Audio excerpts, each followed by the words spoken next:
Ka waran haddii xabsigu uusan lahayn qolal, biro ama waardiyaal, halkii maxaabiista lagu xiri lahaa. Waxaa lagu ridayaa hurdo macmal ah oo loo yaqaano hyper sleep, halkaas oo ay ku seexdaan sannado badan iyagoo aan dareemin waqtiga socda. Filimku wuxuu ku bilaabanayaa Dr. David iyo Dr. Levy oo baaritaan ku sameynaya maxaabiista hurdada laga soo toosiyo dhowrkii sano mar si loo hubiyo xaaladooda maskaxeed. Mid kasta waxaa la tusaa sawiradii uu isagu doortay ka hor intuusan hurdada gelin, waxaana la weydiiyaa su'aalo ku saabsan cidda uu yahay iyo dembigii uu galay. Mid ka mid ah maxaabiista ayaa ku adkeysanaya inuusan dilin xaaskiisa, balse gabadhiisa ayaa fariin uga tagta iyadoo weli neceb, taasoo ka dhigaysa hurdada iyo soo jeedintuba ciqaab ka daran xabsiga. Dhanka kale, David wuxuu la nool yahay gabadh lagu magacaabo Viola, balse si lama filaan ah ayuu u ogaadaa in shaqadiisa laga eryay. Maamulaha ayaa u sheegay in maskaxdiisu ay samaysay sannado badan oo uu la shaqaynayay dambiilayaal, isla markaana uu weli ka murugaysan yahay geerida xaaskiisii hore. Wax yar kadib waxaa la soo toosiyaa maxbuus lambarkiisu yahay 517, balse nidaamku ma hayo wax xog ah oo ku saabsan qofkan. Isagu wuxuu ula hadlayaa dhakhaatiirta sidii isagoo wax walba og.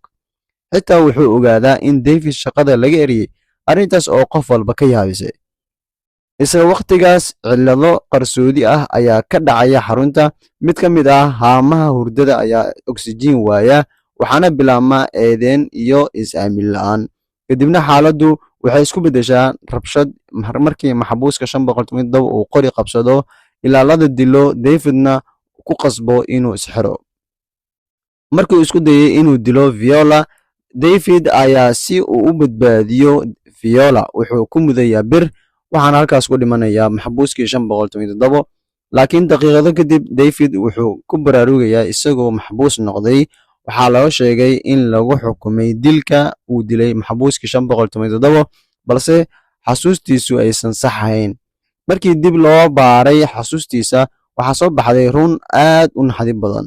Viola waxay ahayd xaaskii maxbuuska dhintay 517 oo magaciisu ahaa Carlo. Carlo wuxuu ahaa cilmi baare lagu xukumay 80 sano. David ayaa jacayl u qaaday Viola, waxaana ay wada noolaayeen muddo gaaban.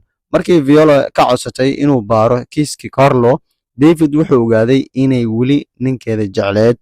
Maseer darteeda ayuu si qarsoodi ah u damiyey oksijiintii Carlo si uu dhinto isagoo hurda. Nasiib darro, oksijiintaasi waxay ku xirneyd maxbuusaad kale oo lagu magacaabo Anna, sidaa darteed iyaduna way geeriyootay. David waxaa lagu xukumay 20 sano oo hyper sleep ah. Markii uu soo toosay, waxaa loo ogolaaday sii dayn shuruudaysan, laakiin noloshiisu ma aysan noqon mid caadi ah. Habeen kasta wuxuu arkayay riyooyin, muuqaalo iyo dad u muuqday kuwo dhab ah.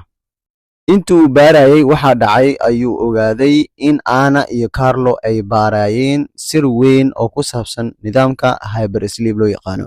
Waxay ogaadeen in dadka hurdada lagu jiro maskaxdooda lagu beerayo xusuus been abuur ah.